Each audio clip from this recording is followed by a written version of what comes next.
Boa noite, senhoras e senhores. Eu sou o professor Wilson Amaral, da disciplina de Qualidade e Testes de Software no Centro Universitário Estácio de Sá. Hoje é terça-feira, dia 15 de setembro de 2020. Nós vamos começar o nosso primeiro encontro, a nossa primeira aula da disciplina de Qualidade de Software. É uma disciplina muito interessante, muito legal. Ela faz parte da área de governança de TI e principalmente da parte de engenharia de software. Então, teste de qualidade de software, ela está diretamente ligada na disciplina de engenharia de software. Eu já comentei com vocês no encontro anterior a respeito dos pilares da programação, da área de tecnologia da informação, momento no qual eu apresentei para vocês um diagrama onde eu fiz esse desenho, não sei se vocês lembram, as três grandes áreas da tecnologia da informação: a engenharia de software, a área de infraestrutura, que vai dar aqui possibilidade da gente conseguir fazer persistência, processamento e comunicação de dados, e a área de governança. Onde nós estamos nessa disciplina? Nós estamos aqui, ó, qualidade e teste de software, que é uma área da engenharia de software. Então, nós estamos atuando aqui dentro desse pilar. São três pilares, como a gente pode ver. A engenharia, que tem toda a parte de desenvolvimento de software e sustentação de software. Infraestrutura, que tem toda a parte de hardware e comunicação. E a parte de governança, que é onde está a disciplina de auditoria de sistemas, onde está a disciplina de segurança de informação, gestão de projetos, ITIL, COBIT, entra tudo aqui dentro da área de governança. A nossa disciplina de agora, qualidade e teste de software, ela opera aqui, ó, dentro da engenharia de software. E ela é interessante porque ela vai garantir que nós temos os requisitos fundamentais para tratar com essa área de tecnologia. Ou seja, ele é a Bíblia para o gerenciamento de projetos. O PMBOK, ele significa Project Management Body of Knowledge, corpo de conhecimento. Nos Estados Unidos, eles usam muito esse acrônimo, Body of Knowledge, corpo de conhecimento. É como se fosse a Bíblia de um determinado assunto.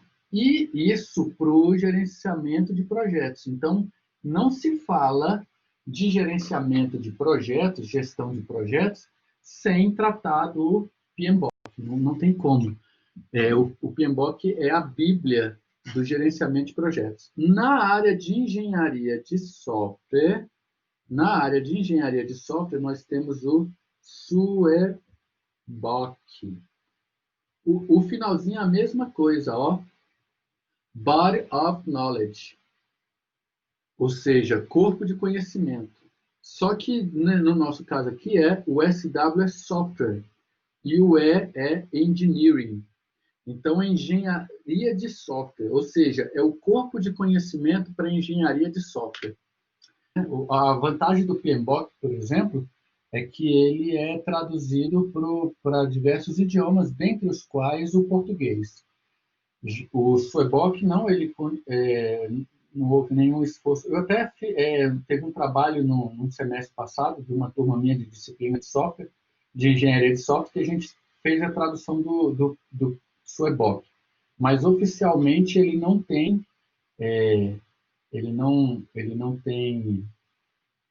tradução para o português, mas é muito tranquila a leitura, é uma leitura técnica, e a base não se fala hoje de engenharia de software se você não cita o SUEBOK, tá? Os livros mais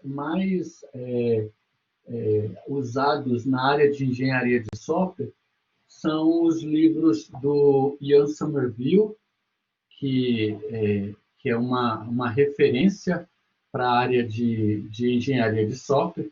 Esse livro, por exemplo, é um dos mais utilizados dele, essa é a nona edição. E temos também um outro autor chamado Roger Prisman, que é esse aqui, ó, Engenharia de Software, Roger Prisman. Então, são livros que vão subsidiar os nossos estudos aí na área de engenharia de software. Os dois livros nós temos na biblioteca online de vocês, tá, gente? Você entra na área do aluno. Eu gosto tanto desse livro, do Somerville, que, inclusive, eu tenho todas as edições dele, ó. Eu tenho essa daqui é a sexta, eu tenho a sétima, eu tenho, e assim, eu sei dizer exatamente quais são os assuntos que ele mudou de uma edição para outra. E o outro livro é esse aqui, ó, de Engenharia de Software, do Roger Prisman. Também temos na biblioteca. Se vocês quiserem, você pode fazer a leitura por lá. Quem é da moda antiga, como eu, que prefere ler o livro físico, você também pode adquirir se você acha que gostou da área de engenharia de software, porque é uma referência mesmo. Então, não se fala da área de engenharia de software se você não passa pelo SWOBOK. Assim como não se fala de gerenciamento de projetos se não tocar no PMBOK, porque o PMBOK é o guia de referência. As letrinhas do final, BOK, é justamente Body of Knowledge, ou seja, corpo de conhecimento. É como se fosse a Bíblia dessa documentação. E na nossa área de tecnologia, a gente tem muito disso, a gente tem muito a ideia dos sistemas de referência, da documentação de referência, e aí, no nosso caso, o SWOBOK é um deles. E é esse documento aqui, ó, o SWOBOK. E não se fala de qualidade de software, não se fala de qualidade de software se você não seguir as regras do capítulo 4 e do capítulo 10 desse guia de referência, tá? Então, se você conversa com alguém assim, você trabalha com qualidade de software ou auditoria de sistemas? Sim. Então, me fale do SWOBOK. Se a pessoa não souber do SWOBOK, é um charlatão, ok? Não é possível alguém da área de qualidade de software ou da área de auditoria de sistemas nunca ter ouvido falar do SWOBOK. Então, ele provavelmente é um charlatão. Ele está te enganando, porque a referência é esse livro aqui. Esse manual é a referência. Ele tem 335 páginas e ele apresenta justamente as regras. É um documento oficial do I3E, tá vendo? Project of E3E Computer Society. Então, é um documento oficial que apresenta justamente como são as regras para eu prever a qualidade de desenvolvimento de um software. Não se preocupem com o fato de ser um documento em inglês, porque a leitura é muito tranquila. E hoje em dia, cá para nós, né? Um texto em inglês é a mesma coisa que nada, porque hoje em dia você seleciona ali, manda traduzir, celular faz isso, computador faz isso. Então, tá bem tranquilo a leitura. Então, eu vou falar rapidamente aqui sobre ele. O capítulo 1, ele fala sobre a parte de requisitos de software, tá vendo? Tudo que um engenheiro de software precisa saber para a área de requisitos de software. Capítulo 1. Aí ele fala lá, ó, como que você controla os processos de software. Lembram de processo de software? Cascata, espiral, lembram disso? Vocês já devem ter tido uma disciplina lá de engenharia de software que vocês viram os processos de software. Aí depois ele fala da elicitação, Como é que a gente faz para levantar os requisitos com o usuário? Depois, ele fala como é que a gente faz a análise dos requisitos com o usuário.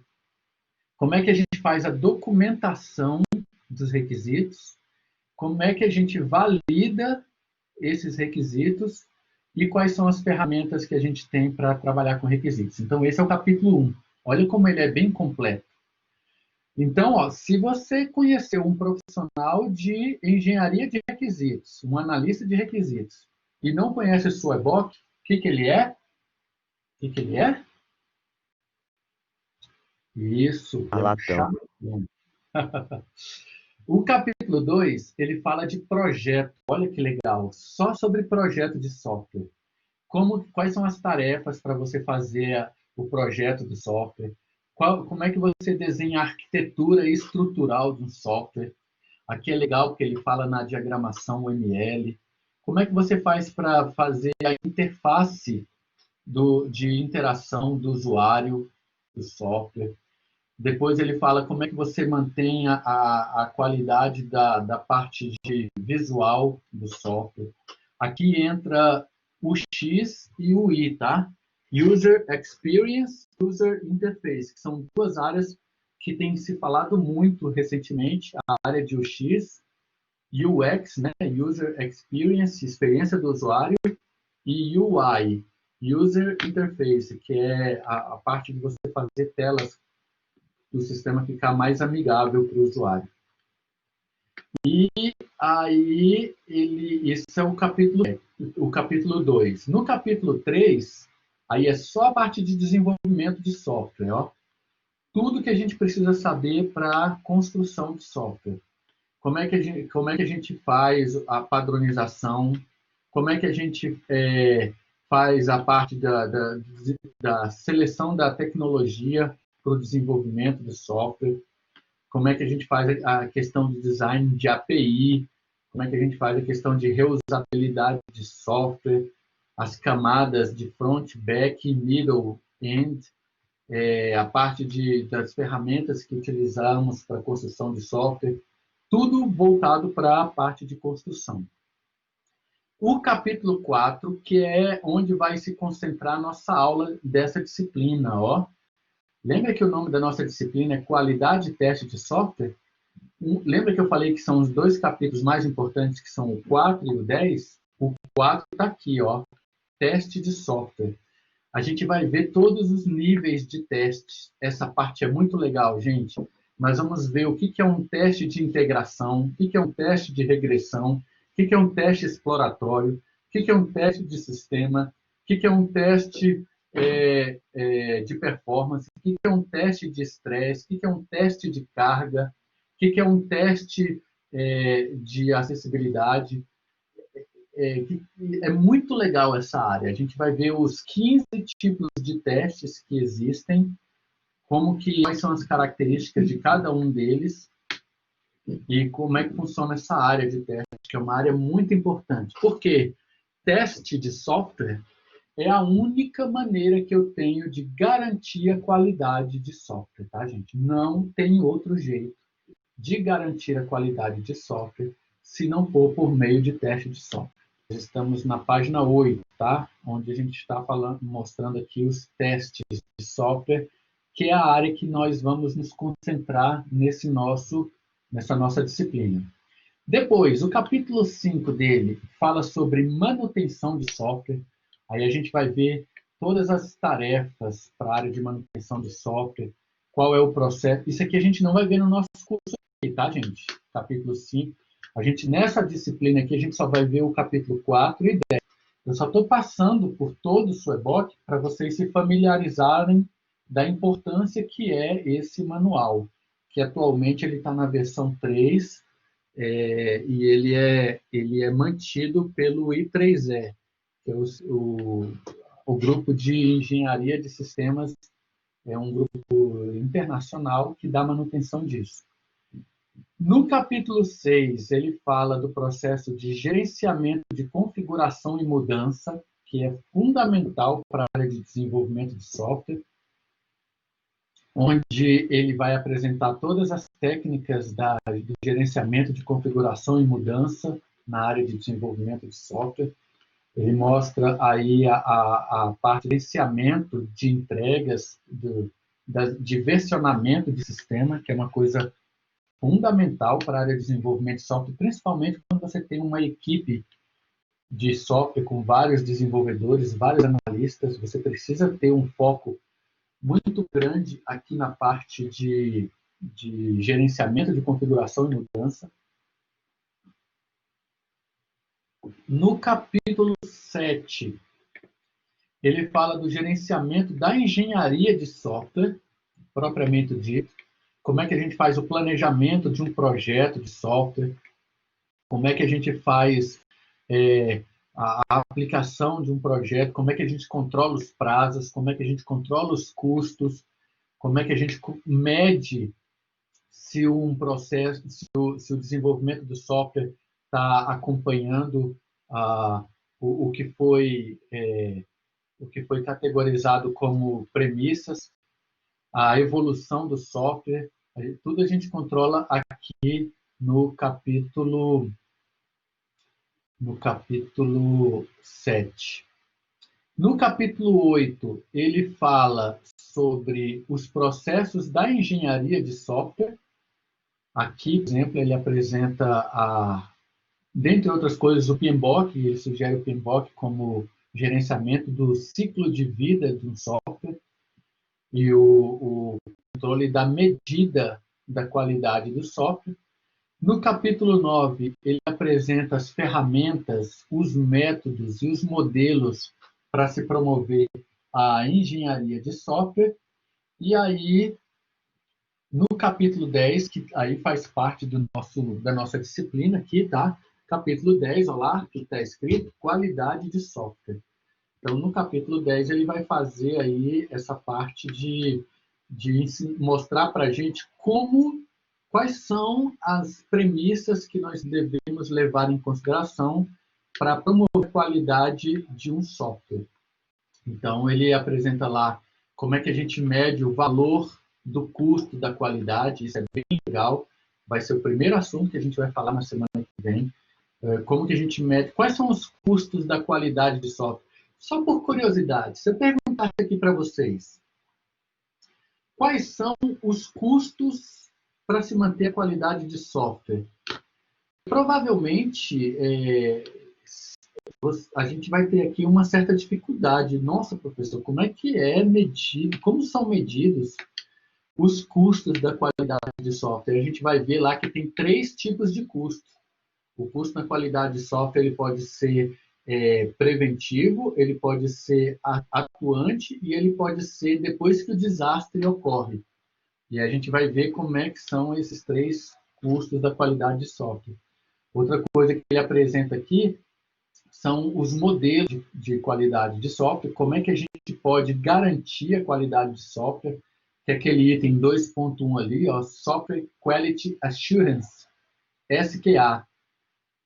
Software Quality Assurance, ou seja, como é que eu vou fazer a garantia da qualidade do software que eu estou entregando? E o item 2.2 é muito importante, a diferença de validação e verificação. O que é validar um software e o que é verificar um software? E aí, olha que legal, o item 2.3, auditorias. Lembra que eu falei para vocês no início da aula?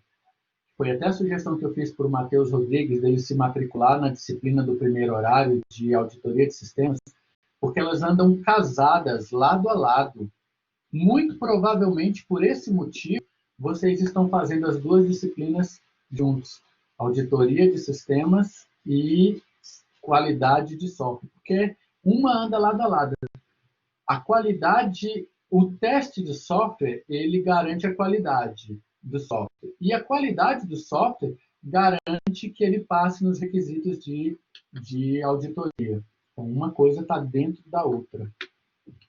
E aí a gente vai ver como é que o que é a diferença de falta, falha, defeito e erro, que para o usuário final lá, o pessoal dos outros cursos, o pessoal lá da pedagogia, o pessoal do direito, para eles o software está bugado, né? O sistema está bugado. Para a gente aqui, não. existem 5 categorias. O software ele pode estar com um erro computacional, ele pode estar com uma falta, com uma falha ou com um defeito. São 5 níveis diferentes. Para a gente aqui, a gente tem que saber qual é a diferença deles.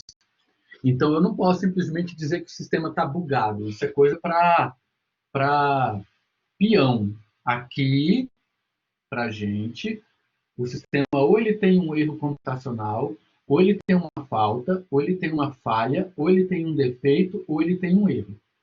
Então, são 5 níveis diferentes, que a gente vai ver aqui no capítulo 10, qualidade de software. Capítulo 11, a gente não vai participar desse curso, mas eu só vou ler aqui só para vocês terem uma ideia do que se trata, onde a gente faz a parte de acreditação e certificação e licenciamento de software, tá? É bem interessante o capítulo 12, porque aí mostra como é que é essa parte de licenciamento da documentação de software.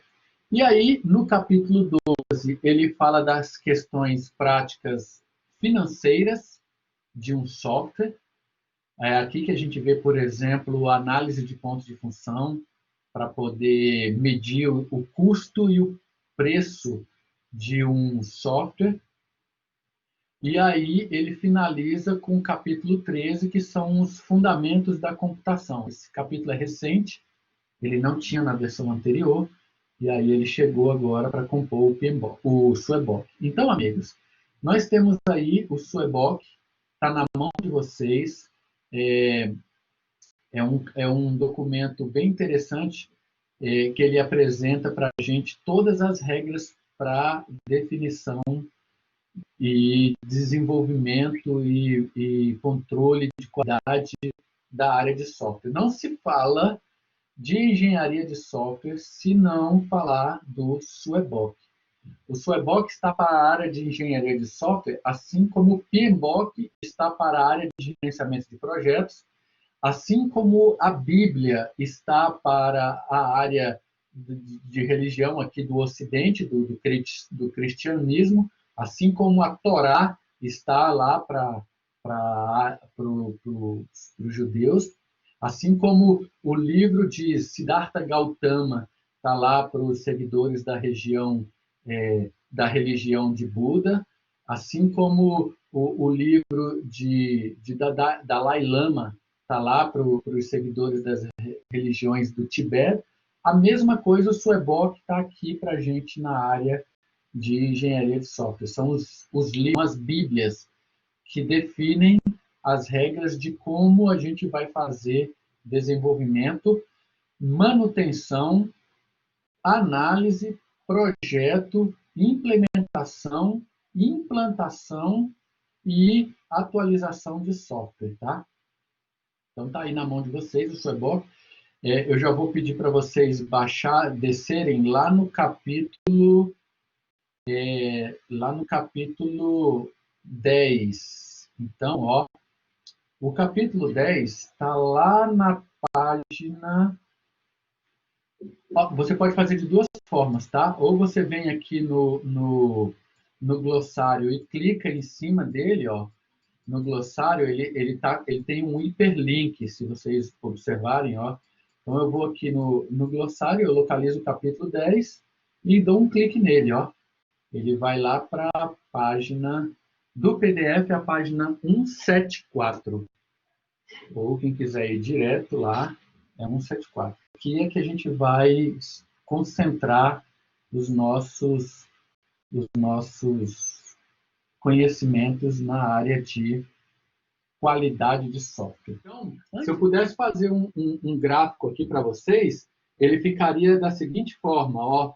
No eixo X, nós temos aqui o tempo, tá? O tempo. E no eixo Y, nós temos o quê? O custo. Olha só o que acontece. T0, ó. T0. Passou, aí o tempo vai passando, tá? Então, quando eu começo se eu encontrar uma falha, agora eu vou botar aqui em azul a linha do custo, tá? Dessa falha. Ela é assim, ó. O que acontece? Se eu descubro, eu vou dividir em etapas aqui, ó. Aqui é a fase de análise, projeto, implementação e teste, e aqui é produção, ó. Fase de produção, já está com o cliente aqui, ó. Produção. Aqui é análise, projeto e testes. Então, olha só que legal. Quando eu tenho aqui, por exemplo, nesse gráfico, quando o custo ele vai crescendo de acordo com o tempo que vai passando. Então eu estou aqui, ó, na fase de análise.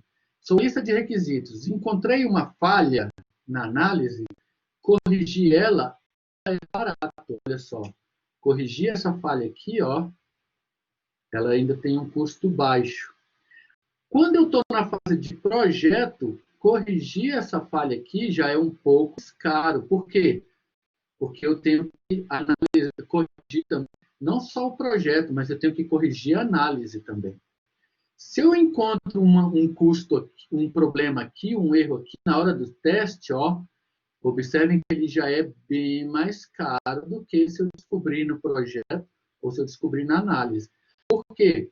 Porque eu vou ter que fazer o código, vou ter que ajustar o projeto, vou ter que ajustar a análise. Para amigos, o pior dos mundos está aqui, ó. Quando o software já estiver com o cliente. Quando o software já está com o cliente, por exemplo, olha o que acontece aqui quando o software já está com o cliente. Ele, para eu corrigir, eu tenho custos de diversos níveis. Eu tenho que não só mexer no sistema, mas, às vezes, eu tenho perda de dados, eu tenho inconsistência, dependendo do tipo de software. Imagine, por exemplo, que seja um software de uma aeronave. Se eu encontro uma falha aqui, ó, pode morrer gente. Nem todo mundo tem um paraquedas que pode pular do avião, ele vai cair. Então, além de eu ter o custo financeiro, eu também posso ter o custo de vidas. Isso aconteceu na Cidade do México. Cidade do México é a capital do México, tá? E aí, uma máquina como essa daqui, ó, que vocês estão vendo, essa é uma máquina de radioterapia. Ela estava com o software dela, não havia sido testado corretamente. E aí, sabe o que estava acontecendo?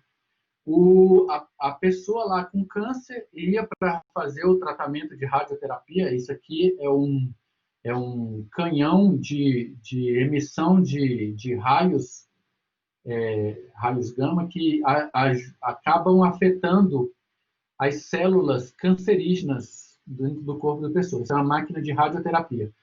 Os tratamentos oncológicos são divididos em 3 etapas. Tratamento oncológico, oncologia é a área da medicina que trata o câncer. Ele é feito em 3 etapas. Primeiro, a medicamentosa. Se ela não surte efeito, aí vem a quimioterapia, que é a ingestão de um medicamento quimioterápico que mata as células, faz cair cabelo, é bem grave. E a última etapa, quando o indivíduo está com o pé na cobra, não tem mais jeito, é a radioterapia, que é essa máquina que vocês estão vendo aí.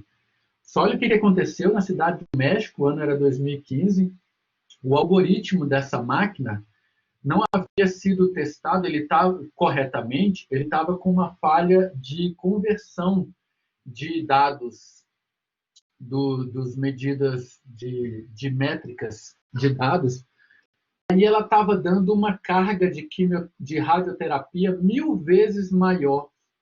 Então, os pacientes que estavam indo lá para se tratarem do câncer estavam morrendo mais rápido. E aí eles foram fazer os testes e descobriram que a máquina estava com o software com erro. Então, mas infelizmente eles só descobriram isso depois de que muita gente já tinha morrido. E aí eles corrigiram o software da máquina,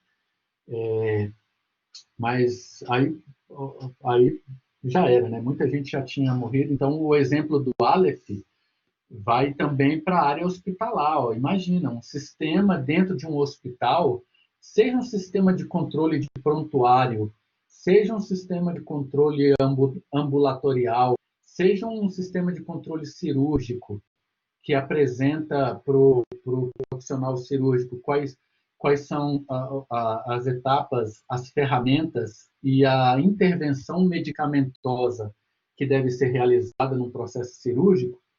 O processo cirúrgico ele tem duas etapas, ele pode ser ambulatorial ou cirúrgico mesmo. Ambulatorial é uma cirurgia rápida, feita ali no ambulatório mesmo, e o processo cirúrgico ele sobe para CTI, que é o Centro de Tratamento Intensivo, onde o processo cirúrgico ele é intervenção maior e mais perigosa, e aí requer um cuidado maior. Então, uma falha num software desse pode ocasionar a perda de muitas vidas. E o problema é o quê? A gente só vai descobrir isso muito tarde, muito depois, porque muitos desses óbitos vão ser encarados como processo da doença. Nós temos dois tipos de doença. A doença pode ser aguda ou crônica. Uma doença aguda é aquela que ela nasce, se desenvolve e ela pode finalizar ou com a melhora do paciente ou com a morte do paciente. Quando ela é crônica, não, ela segue por toda a vida. Um exemplo de uma doença crônica é a hipertensão. Não há tratamento para ela, o indivíduo vai seguir a vida toda com ela. Então, se for uma doença aguda, por exemplo, que você tem ali um quadro que ele finaliza ou na melhora do paciente ou na morte, uma falha num software desse, por exemplo, pode fazer com que o quadro, a evolução do óbito, se dê por conta da doença e não por conta do software, na falha no software. Isso é muito grave, porque a gente pode descobrir isso, demorar para descobrir isso. E aí, quantas vidas não podem ser perdidas nesse processo? Existe uma sessão que ocorre depois da evolução ao óbito, chamada sessão anatomoclínica. Uma sessão anatomoclínica é uma reunião feita com vários especialistas diante do cadáver, onde eles discutem as intervenções que foram feitas e o que poderia ter sido feito ou não para evitar aquele óbito. E então eles fazem essa sessão, onde só participa profissionais de saúde diretamente ligados àquela área do conhecimento, e eles saem com um laudo. E aí depois eles comparam esse laudo que eles saíram nessa reunião, nessa sessão anatomoclínica, com a certidão de óbito, para saber o quanto mais próximo eles chegaram do motivo do óbito. E essa sessão anatomoclínica, ela faz com que os indivíduos aprendam muito. Por quê? Porque numa dessas a gente pode identificar, por exemplo, olha, foi feita a intervenção correta, mas o indivíduo evoluiu a óbito. Então, o que pode ter sido? Pode ser, por exemplo, uma falha no software. Tanto no software que controla o prontuário do paciente, que é a anamnese, né? A anamnese é um prontuário que tem todo o histórico de vida do paciente que antes dele chegar naquele estágio. Pode ter sido uma falha no software ali, ou pode ter sido uma falha no software no momento da intervenção, como é o caso desse exemplo que eu acabei de citar, que o Aleph comentou com a gente, que pode ser também. Ou seja, é muito sério isso, amigos. Essa foto, eu moro aqui na Asa Norte, essa foto aqui, ó, eu tirei essa foto de uma loja aqui no Shopping Conjunto Nacional. Vocês conseguem ler o que está escrito na plaquinha? Eu tirei essa foto justamente porque eu nem acreditei. Eu falei assim, não é possível. Deixa eu mostrar aqui. Eu falei assim, não é possível que eu estou vendo isso dentro de um shopping grande, Conjunto Nacional. Eu tirei essa foto no início do ano, tá, gente? Ainda não tínhamos pandemia, tá? Faltou disponibilidade. Era um sábado à noite. Imaginem vocês, um sábado à noite, que é um dos momentos de shopping mais lucrativo. Shopping vende sexta-feira à noite e sábado à tarde à noite. A venda desses 3 horários, a soma de todos os outros dias da semana não chega na metade disso. E aí, A gente tem, imagina, um horário como esse, eu tirei essa foto aqui. E vocês estão pensando que deve ser uma loja qualquer, tá? Eu não vou falar qual o nome da loja, só por uma questão ética, mas não era uma lojinha qualquer. Era nada mais, nada menos do que a Livas. Livas, ela é uma das marcas mais importantes do público jovem aí, de moda jovem, teenager. Livas, não estou falando de qualquer uma. E os caras estavam sem vender porque o sistema estava fora do ar. Se o sistema estava fora do ar, alguém na TI aqui comeu mosca. Alguém na TI deixou de fazer o dever de casa. Alguém na TI deu uma pisada de bola. Imagina um sábado à noite. Isso aqui foi em janeiro, mais ou menos, tá, gente? Antes da pandemia. Sábado à noite, um momento de maior circulação no shopping de vendas, e o cara simplesmente fechou a porta e botou um aviso desse. O processo de desenvolvimento de software, ele é composto pelas etapas de análise, projeto, implementação, teste e implantação. São essas as etapas. Se o seu cliente chega para você e fala assim, não tem jeito, eu tenho que entregar o software. Ora, eu não posso abrir mão da análise, porque como é que eu vou fazer o software? Projeto, muito menos. A implementação, que é desenvolvimento do software, não tem como. Qual é a fase que nego vai abrir mão? Teste de qualidade. Aí é o que aconteceu que o Matheus Rodrigues falou aí. O software foi lançado com um monte de erro, um monte de falha, e alguém aí assinou embaixo, tá, gente? Isso aí vem lá de cima. Assinou, não, vai desse jeito mesmo, porque eu tenho prazo, e aí já não é culpa da TI, tá? Nós aqui somos ferramenta, nós somos suporte. Se o nosso cliente fala assim, olha, eu preciso implantar amanhã, se vira. Aí, manda quem pode, obedece quem tem conta para pagar. Ah, professor, mas e mesmo você sendo um profissional, você vai fazer isso? Não, não tem jeito. É isso ou não entrega o software. Então, agora, é a pior dos mundos, tá, gente? Com certeza o prejuízo aí vai ser alto. No exemplo que o Matheus falou, pelo menos no caso do exemplo do Matheus, que ele presta serviço lá para o pessoal do Banco do Brasil, pelo menos nesse caso vai ser um prejuízo somente financeiro, igual esse da Livans, que eu acabei de mostrar para vocês, que eu tirei essa foto aqui no Conjunto Nacional, aqui do lado de casa. Então é muito sério isso, um sistema ficar fora do ar num momento crítico desse, é muito grave. Então, o propósito dessa nossa disciplina é justamente isso, controlar para que isso não venha a acontecer. Ou se vier a acontecer, que ele tenha as menores consequências possíveis. Alguma dúvida, meus amigos? Já repararam o quanto essa disciplina é legal, o quanto essa disciplina é top? Então tá bom, meus amigos. Agradeço a presença de vocês. Não deixem de ler o material. Quem quiser a tradução em português, basta me responder o e-mail.